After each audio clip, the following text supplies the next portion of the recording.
میں سید مفیز اپنے چینل کراچی کی آواز سے آپ سے مخاطب ہوں۔ کل حکومت سندھ نے ایک اور سنگ میل عبور کرتے ہوئے اپنے ان 18 سالہ حکمرانی کو چار چاند لگا دی۔ سندھ حکومت کی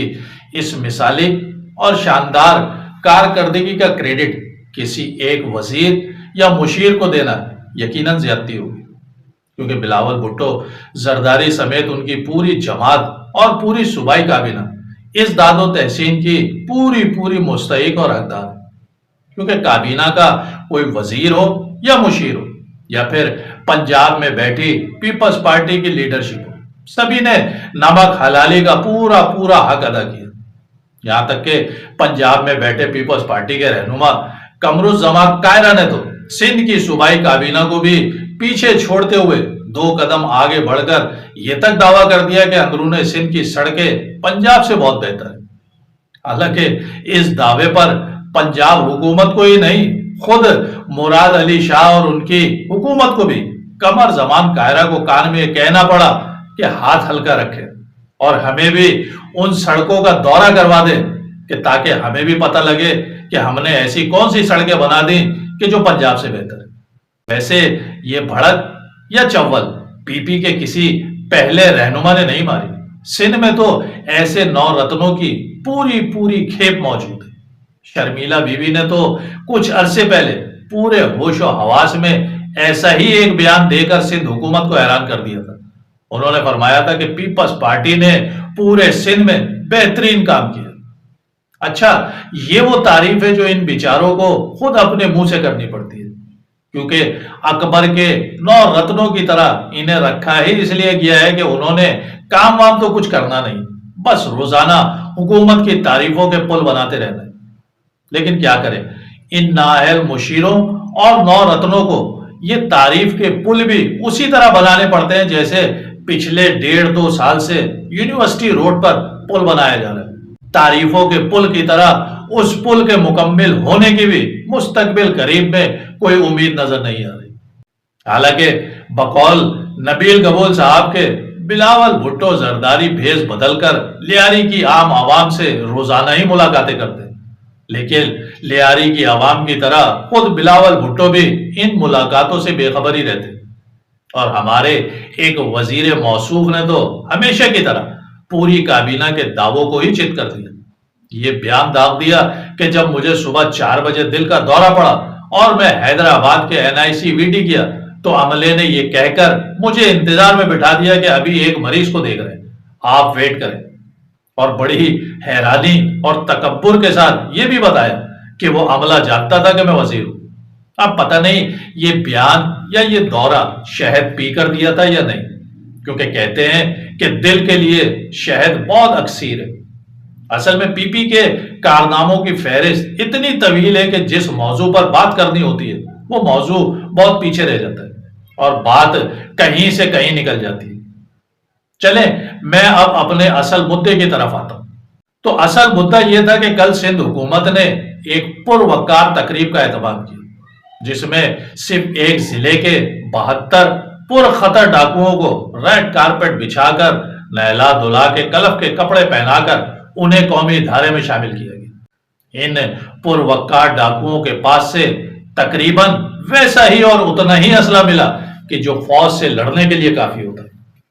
اینٹی ایئر کرافٹ سے لے کر کلاشن، راکٹ لانچر، SMG، LMG سمیت G3 رائفلیں تک ہمارے ان پروقار ڈاکوؤں نے تمام چینل کی موجودگی میں حکومت اور لا انفورسمنٹ کے اداروں کے حوالے کی۔ اور جب یہ محترم ڈاکو اسلحہ رکھتے ہوئے یعنی ہتھیار ڈالتے ہوئے فوٹو سیشن کروا رہے تھے تو مائک پر ان کے سر کی قیمت کا بھی بتایا جا رہا تھا۔ کسی کے سر کی قیمت 60 لاکھ تھی تو کوئی 50 لاکھ کا تھا تو کسی کی 15 یا 20 لاکھ تھی، مطلب سبھی لاکھوں کے ڈاکو تھے۔ ہزاروں میں تو کسی کی بھی قیمت نہیں تھی۔ اب ان کے سر کے کروڑوں روپے کس کے اکاؤنٹ میں جائیں گے یہ تو پتہ نہیں، لیکن سوال صرف یہ ہے کہ جنہوں نے درجنوں پولیس کے جوانوں اور افسروں کو شہید کیا، عام لوگوں کو قتل کیا، سینکڑوں اغوا کی وارداتوں میں تاجروں، سرکاری اہلکاروں اور عام لوگوں سے کروڑوں روپے پتہ لیا، پورے سندھ کے امن و امان کو برباد کیا، کیا پاکستان کا آئین اور قانون انہیں معاف کر کے قومی ادارے میں شامل کرنے کا اختیار کسی حکومت یا کسی ادارے کو دیتا ہے؟ قتل ہونے والے کسی بھی شخص کے قاتل کو معاف کرنے کا اختیار نہ عدالت کے پاس ہے، نہ حکومت کے پاس ہے، اور نہ ہی کوئی ادارہ یہ اختیار رکھتا ہے۔ اس کا اختیار تو صرف اور صرف قتل ہونے والے شخص کے لواحقین کے پاس ہوتا ہے۔ تو ان درجنوں بے گناہ لوگوں کے قتل کو کہ جو ان ڈاکوؤں کے ہاتھوں ہوئے، انہیں کوئی حکومت کیسے معاف کر کے قومی ادارے میں شامل کر سکتی ہے؟ کیا ہمارے آئین میں قومی ادارے کی تشریح بیان کی گئی ہے؟ اگر امن و امان قائم کرنے کا یہی مروجہ اصول پوری دنیا اختیار کر لے تو پھر تھانے، پولیس، جیلیں اور ان کے لیے ہزاروں پولیس اہلکار اور ان پر خزانے سے خرچ ہونے والا اربوں کا بجٹ کس لیے؟ یہ سب ختم کر کے صرف کچھ لوگوں کو میڈیٹر یا مصالحت کار بنا کر ان ڈاکوؤں سے برسہ برس کی لوٹ مار اور قتل و غارت گری کے بعد مصالحت کر کے قومی ادارے میں شامل کر لیا جائے۔ اور پھر یہ رعایت صرف سندھ کے کچے کے ڈاکوؤں تک ہی کیوں محدود رکھی گئی؟ جیلوں میں قید ہر مجرم کو اس رعایت کا فائدہ دے کر اسے قومی ادارے میں شامل کیا جائے۔ یہ جو ہر سال امن و امان کے نام پر کچے کے ڈاکوؤں کی آڑ میں پولیس اور دیگر اداروں کی تنخواہ اور مراد میں دگنا تگنا اضافہ کیا جاتا ہے، اسے بند کیا جائے۔ سندھ میں تمام تھانوں، پولیس چوکیوں اور پولیس کے محکمے کو ختم کر کے مصالحتی یا مفاہمتی منسٹری قائم کر دی جائے، جو ہر سال کچے کے ڈاکوؤں سے ان کی کارکردگی کے مطابق ان سے ڈیل کر کے اور جو حکومتی معیار پر پورے اترتے ہو انہیں سالانہ ایک پروقار تقریب کا انعقاد کر کے قومی ادارے میں شامل کر لے۔ بلکہ میں تو کہتا ہوں کہ حکومت تھوڑا اور فراغ دلی کا مظاہرہ کرتے ہوئے انہیں الیکشن میں حصہ لے کر حکومتیں بنوانے اور گروانے کے لیے بھی استعمال کر سکتی ہے، کیونکہ یہ کام ان سے بہتر کوئی اور نہیں کر سکتا۔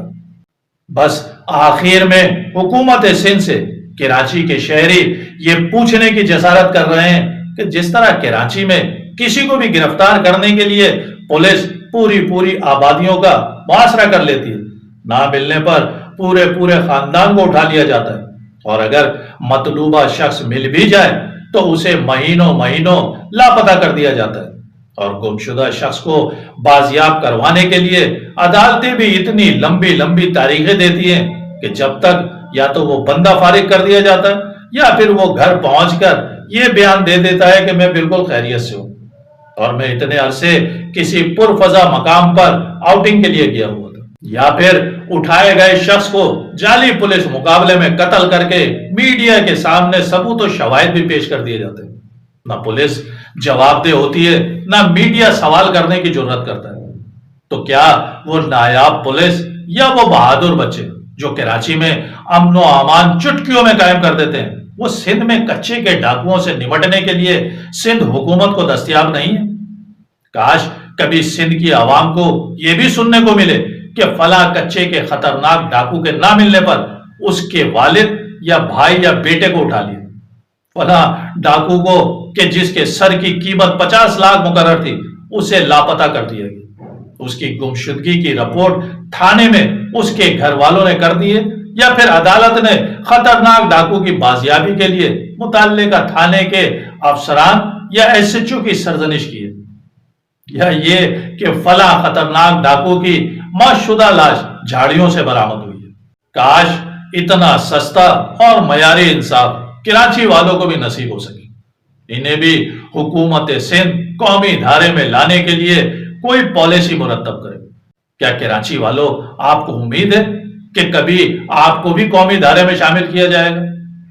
اس امید اور اس دعا کے ساتھ کہ اللہ تعالی ہمارے ملک، ہمارے صوبے اور ہمارے شہر پر اپنا خصوصی رحم و کرم فرمائے، اور ہمارے موجودہ حکمرانوں کو قیامت تک اس ملک پر حکمرانی کا پورا موقع فراہم کرے، تاکہ پاکستان کی 25 کروڑ عوام کو آزادی کا مطلب بہت اچھی طرح سمجھ میں آ جائے۔